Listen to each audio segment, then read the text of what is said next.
Você já vagou por um museu e não se conectou com nada que estava lá dentro? Nenhuma obra de arte?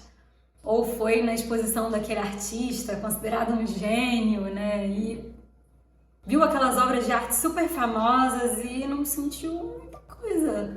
Ficou até com vergonha de comentar? Meu nome é Bela e a minha missão aqui é ajudar você a conhecer uma nova forma de olhar para as obras de arte, para os museus, para os monumentos, de modo que você possa entender a história por trás das obras de arte, para que você tenha um passeio, uma viagem muito mais incrível.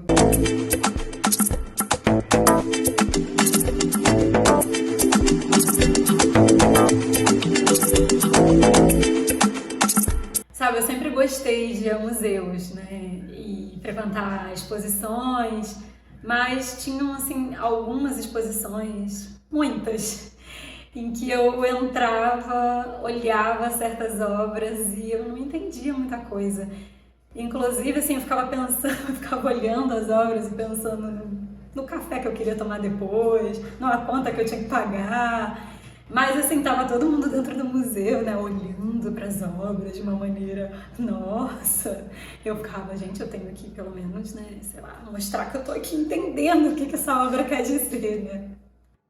E aí eu tinha essa sede, esse desejo, né, gostava de passear nos finais de semana, ir aos museus, mas era natural também que esse universo ainda me parecesse estranho. Hoje eu penso isso porque eu trabalhava com números, com a administração, fechamento de caixas, assim, tudo que não tem nada a ver com o que eu falo hoje aqui nesse espaço.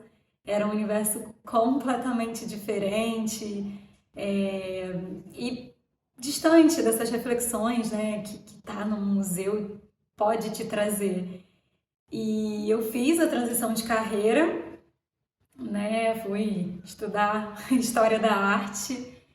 Eu acho que eu tinha essa paixão, né, pulsante por estar mais próxima de um universo assim sensível, né? Só que hoje, depois de estudar a História da Arte, eu percebo que de fato a gente precisa se educar mesmo artisticamente. Muita coisa a gente não sabe. E as obras elas contam, né, as histórias, uma série de coisas que a gente desconhece, né? Por isso falo muito sobre a gente saber as histórias, né, por trás daquelas obras. E soma isso às nossas próprias histórias. E eu falo isso porque aquilo que a gente desconhece, que a gente tem pouco contato, geralmente a gente não tem tanto interesse assim, né? A gente não cria ali uma intimidade.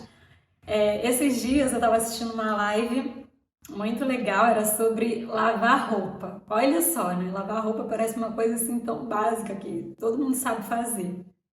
Mas o cara que estava falando, inclusive, muito bem sobre a lavagem de roupa, ele trazia todo um ciclo da lavagem de roupa, né? Desde a abertura da trama do tecido para entrar o sabão em pó e depois quando você... Aí tem outro ciclo, que eu não lembro, mas aí tem uma outra parte que você passa a roupa. O quanto é importante passar para fechar essa trama. E eu entrei nessa live, assim, fiquei muito tocada por aquilo, assim, curiosa de compreender, né? E é muito legal, assim, hoje, por exemplo, esses dias eu tô super empolgada para lavar as roupas, tentando fazer ali tudo do jeito, né, que ele combinou, e eu tô vendo os resultados, assim, me sentindo assim, saindo com as roupinhas todas passadinhas, né? Então eu acho que quando a gente se aproxima do universo da coisa, a gente consegue ter muito mais conexão com aquilo. E essa coisa de se aproximar, né, da arte visual, que às vezes parece muito cult, ou tem essa mística, né? É como as músicas que você gosta, os seus cantores preferidos, ou os filmes que você mais gosta, os seus filmes preferidos. Gente, é a mesma coisa. E quanto mais você conhece, mais você descobre, né, suas preferências. Eu considero muito melhor você conhecer, né, os seus gostos e você pensar os seus roteiros dessa maneira quando você vai a uma cidade, uma viagem. É muito mais interessante, né, do que ir porque alguém te disse que tem que ir naquele lugar ou porque é uma obrigação ir, né? Já falei para vocês, ir ao museu tá mais íntimo daquela cultura, daquele país. O museu, ele narra a história daquele lugar. É por isso que ele tá em todos os roteiros de viagem, os monumentos, os museus, porque você fica mais íntimo daquela cultura, você conhece a história daquela cultura. Imagina aquelas obras, né? Você conhecendo ali os seus gostos de arte, as suas preferências, e tá tudo certo você não gostar de algumas outras. Ninguém tem que gostar de tudo não, gente. Imagina você gostando, né? Sabendo, conhecendo, pesquisando antes, né, se preparando lá no seu roteiro de viagem para conhecer aquelas obras que vão estar no museu lá que você vai visitar, e você chega, né, e vê de perto, né, finalmente acontece aquele encontro. É outra coisa. Eu tenho uma amiga que ela foi em Inhotim e viu uma obra lá, inclusive da Adriana Varejão, uma artista muito importante aqui do Brasil. E ela viu a obra e tudo. Depois de um tempo, ela viu que essa obra eu tava comentando ela nos meus posts aqui no Instagram, e ela falou: gente, outra coisa, se eu tivesse visto essa obra sabendo disso, eu teria tido outro insight, outra experiência com aquela obra. E é disso que eu tô falando aqui. Bom, então vamos falar de obras de arte, né? Vamos conhecer essas histórias por trás das obras.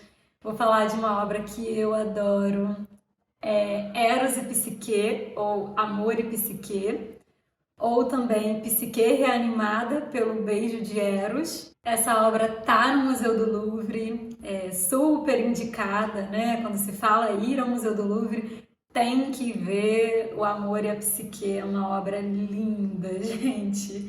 É um encanto, de fato. E ela é de 1793, e foi realizada pelo artista, né, escultor Antônio Canova. Bom, essa obra ela é para ser vista a partir de vários ângulos, né? É uma escultura tridimensional, então a gente não é como a pintura, né, que a gente fica olhando assim só de frente. A gente tem que rodar, aproveitar, olhar todos os ângulos, né? Olhar os detalhes com bastante cuidado, porque essa obra em especial ela é cheia de detalhes, cheia de sutilezas. E ela é o resultado de vários experimentos, de estudos em barros, gesso, esboço, desenho. É assim, gente, o artista, ele não concebe a obra, veio a inspiração, não. É muito estudo, é muito esforço, são muitas tentativas, até chegar nessa grande obra de arte que a todos apaixona, né? E todos esses experimentos, esses testes, né, do artista, se deve ao fato de que ele estava buscando o momento do abraço ideal, né? Foram muitas tentativas para alcançar aquela idealização, algo muito, uma característica parte do neoclássico, do equilíbrio, da perfeição, né? Idealização. Então essa obra você vê dinâmica e estabilidade, tem a coisa dos pés da psique e do amor, né, bem fincados ali naquela pedra base, e uma verticalidade que se dá ali nas asas do cupido, tá? Em direção ao céu. Toda uma sensualidade também, né, como eu falei, nesse abraço, nesse quase beijo. As rochas, o mármore, né, que foi utilizado, ele tem ali marcas do polimento. Isso é muito legal, que a gente vê a artesania da coisa. Essa obra em especial precisou criar, para fazer essa obra, ferramentas, porque ela tem detalhes, caminhos ali bem complexos. Mas e aí, Bela? A pergunta que não quer calar, qual é o estilo dessa obra? Que é o que todo mundo quer, bater o olho e falar, essa daí é Renascimento, enfim. Essa obra, ela é neoclássica, do período, né, neoclássico, é o resgate ali do classicismo da Grécia e Roma. No entanto, pelo nível de complexidade que tem na obra, nessa dinâmica, como eu disse, estabilidade, muitos críticos consideraram barroca, até maneirista, mas ela é do período neoclássico mesmo.